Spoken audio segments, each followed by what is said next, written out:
اعوذ باللہ من الشیطان الرجیم بسم اللہ الرحمن الرحیم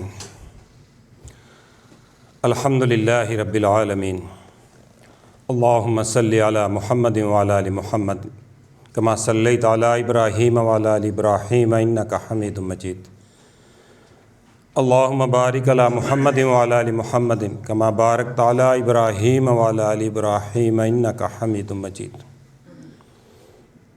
میں صرف ایک بات کر کے بات ختم کرتا ہوں۔ انسان ایک ہی چیز کو فیل کرتا ہے۔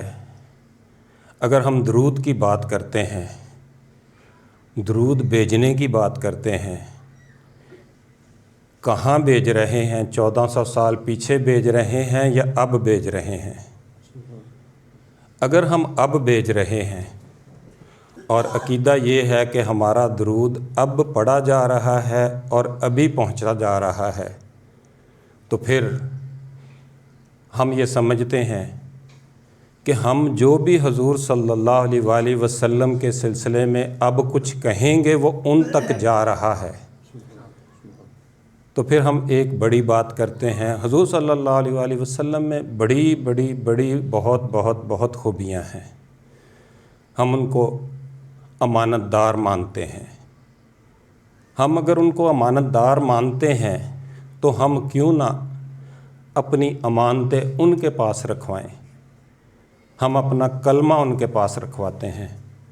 ہم کہتے ہیں کہ یا رسول اللہ صلی اللہ علیہ وآلہ وسلم، ہم لا الہ الا اللہ محمد رسول اللہ صلی اللہ علیہ وآلہ وسلم آپ کو یہ کلمہ امانتاً دیتے ہیں۔ جب ہم اس دنیا سے جانے لگیں تو یہ کلمہ آپ ہمیں لوٹا دیجیے گا۔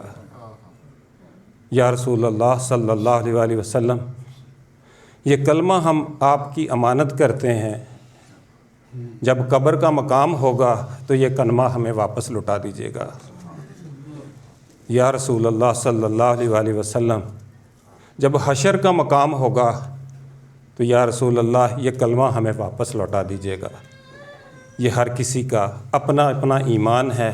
جس کے پاس یہ عقیدہ موجود ہے تو حضور صلی اللہ علیہ وآلہ وسلم بڑے رحیم، بڑے کریم، بڑے فضل کرنے والے، اور جن کی محفلوں میں ہم یہاں بیٹھے ہوئے ہیں، ہم سب امانتاً یہ کلمہ ان کو عطا کرتے ہیں کہ وہ ہمارے مشکل وقت میں جہاں جہاں اس کی ضرورت ہو ہمیں وہ واپس لوٹا دیں۔